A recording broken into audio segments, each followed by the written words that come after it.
Good evening. I'm Dr. Gordon.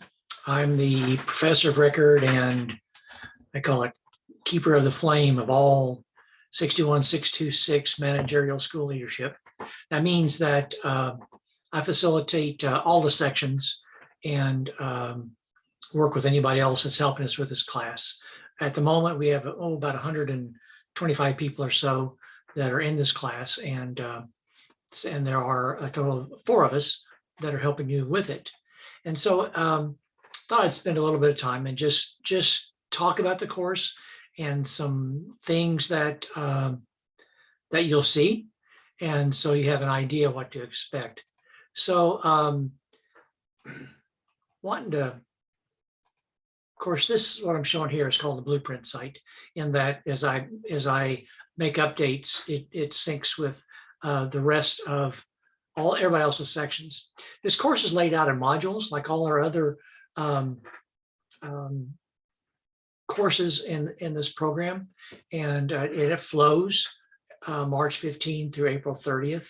The meet your faculty part is what I was just talking about. There's a picture of me. They asked me if I want to redo my picture. I said, no, I have hair in that picture. So you see that there's my contact information. There's my phone number at my office up on campus. It's easy to reach me on email during these times right now. I'm working from home a lot.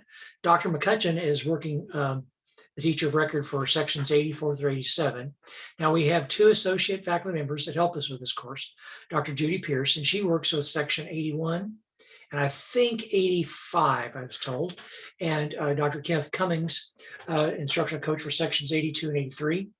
What that means is that those are the people that do the grading and are the first points of contact for your section. I can respond to anybody's email, but there's, again, 125 of you. And so I pretty much do that for people that are in sections 80. And then the other people are the ones that work with the other sections. And we all collaborate, we all work together on this.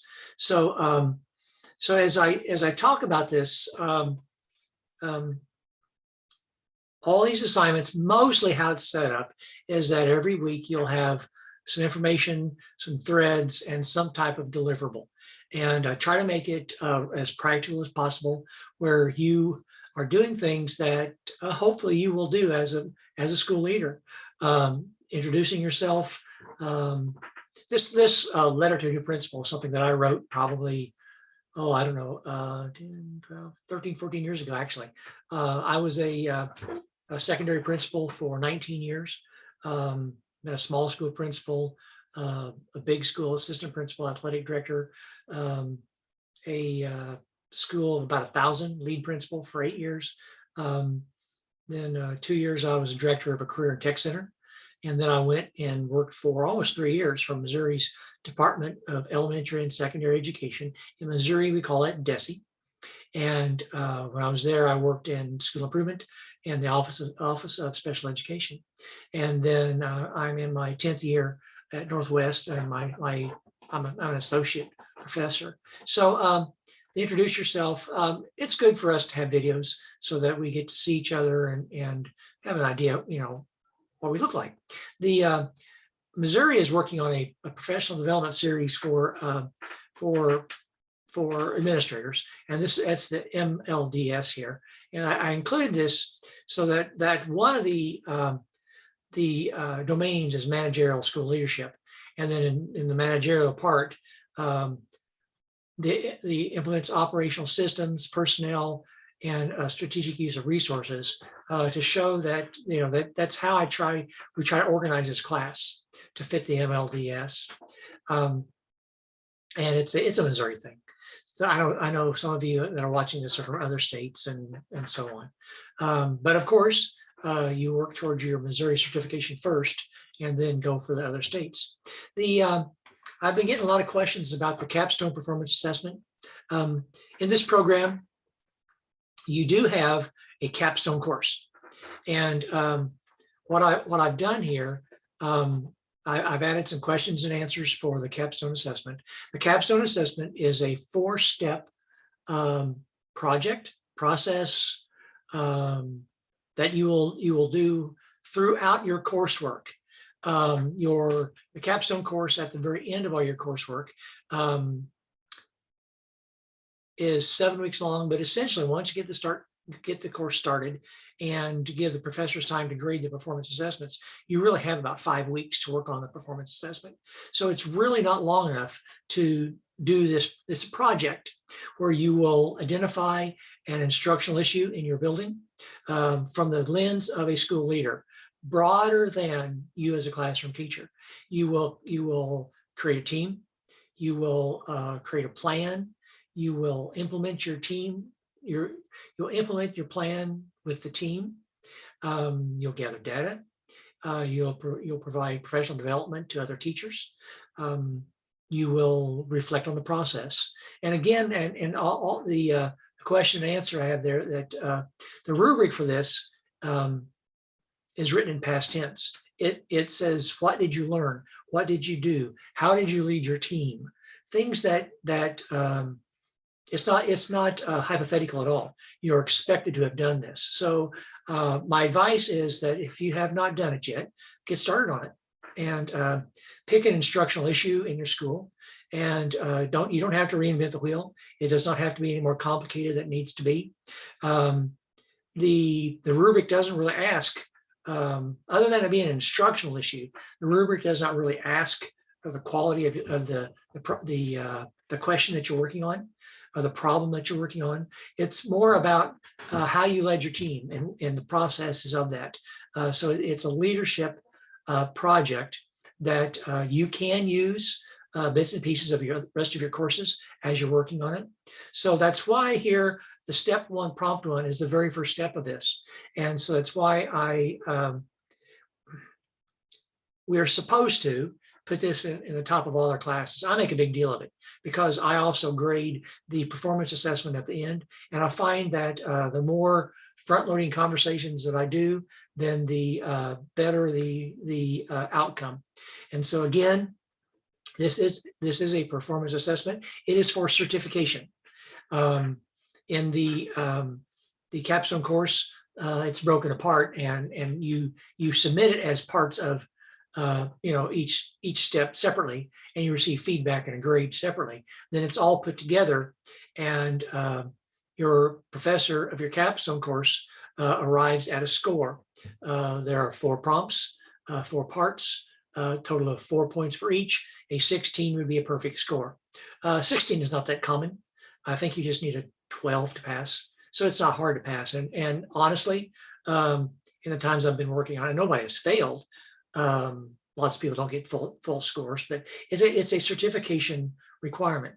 Then when it comes time that you actually want to apply for your certificate, you need to let us know, because DESE requires that there are 2 people that look at your score and collaborate on the score for that. So it's just the process is there. This is a performance assessment and based on an instructional matter. And I just encourage you to get started on it. A lot less stressful, just to do it in pieces as you work your way through it. I will show you some of the other, how this course is laid out, and you have seen this by now. By now, you'll see that the first couple modules are the ones that are open. And I do that on purpose because I want to get the course started before I open all the modules.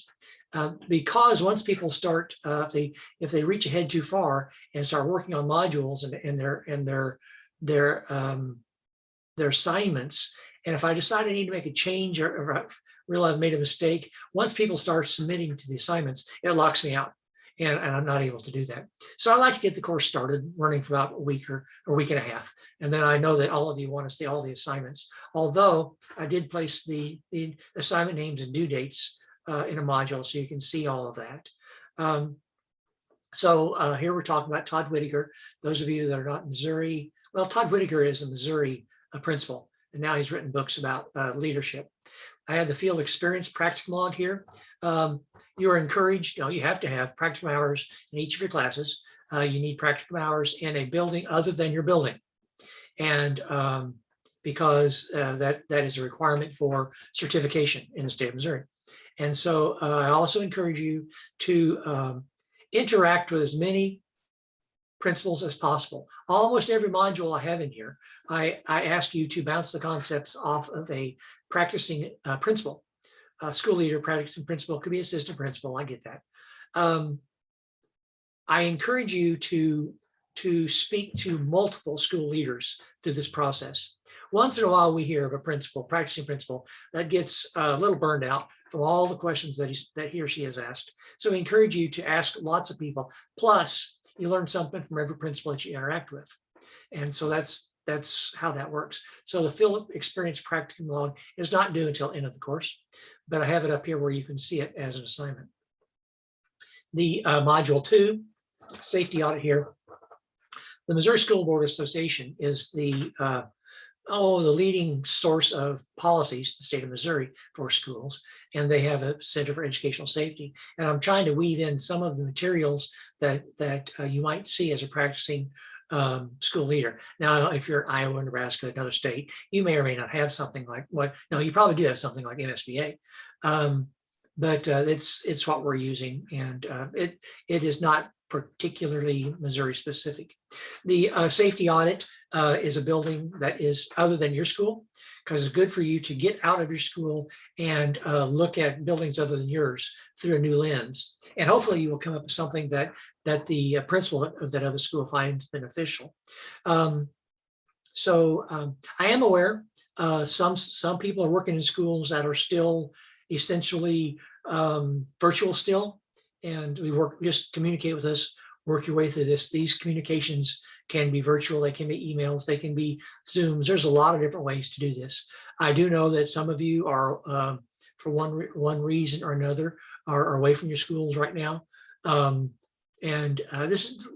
still in interesting times. And so just communicate with us. We, just like a school leader, we hope that if, as a school leader, if you encourage your teachers to communicate to you if they have something going on, and then you're liable to work with them. If someone's having a problem, or they're sick, or their parents are sick, or they have COVID, or they're deployed, or all those kinds of things, life happens. Let us know, and we just work our way through it. So then we get it here, the master schedule. Now this is not completely open yet. And that's why it's not green over here. I'll get this in about a week and a half, 2 weeks. So master schedule process. Now, this course is called Managerial School Leadership. I contend over and over that the very first steps of good instructional leadership is the creation of a school environment where good learning can take place. So I contend all the time that there's not that much of a line between managerial school leaders and instructional school leaders. As a principal, I wanted to have a calm, safe, clean, friendly environment where the kids are comfortable and they want to come to school, and where learning can take place. We always felt like a good sign of a good school is to watch the kids after school in the commons. Are they in a hurry to get away from school, or are they happy being there? Do they feel comfortable standing in the commons after school, just chatting and talking, or wandering around talking to teachers? That's a subjective sign we used to use as a principal as to if your kids are comfortable. If they're uncomfortable and unhappy, they will scatter really quick. And there's no research on that as far as I know, but it's one sign of kids being comfortable at school. And kids that are safe, comfortable, they learn better. And we know that. They don't learn in chaos. And so with the master schedule process, the master schedule is where the school leadership puts their beliefs in action, because you control how your day is organized, when you have math, when you have social studies, how long your class periods are, how much passing time you have, things like that. And those things are all based on educational philosophy, and based on, as much as you can, based on instructional matters. So that's what module 3. Module 4 is very similar. The master schedule and the handbook all set the tone, and how you communicate with students sets the tone. And so that's, that's that. Then we get into some um, mm, teacher instruction concepts, and talks about improvement, the teacher protocol. I spend a lot of time working with Missouri's teacher education, teacher's toolbox, which is our Missouri's teacher evaluation area. And I have you look at it some places in this course. You will see that Missouri spends a lot of time getting information from Marzano and Hattie and Lemov and researchers like that. And so I have friends at DESE still who put that together. I tell them, y'all did a nice job. And actually I have a course where I pretty much drive the whole course just off that DESE site of the resources then. Support staff members, where you'll get a chance to sit down with a custodian or a cook and have that conversation. And then the last module is dealing with finances. When I first became a principal about 1,000,000 years ago, that was 1989. I was 29 years old as a new high school principal. I had people in my building who had taught there 30 years. So I was green as grass. And I didn't know much about, and at the time, I didn't know much about how to code for purchase orders and things like that. Well, hopefully in this process here, you will know that. So my idea is to make this as practical as possible. Now you'll see the last week ends on a Friday, not on a Sunday, and that's just based on when grades are due. So I always put in here early due date to watch that. So that is 61626 in a nutshell. And so again, it's managerial school leadership. And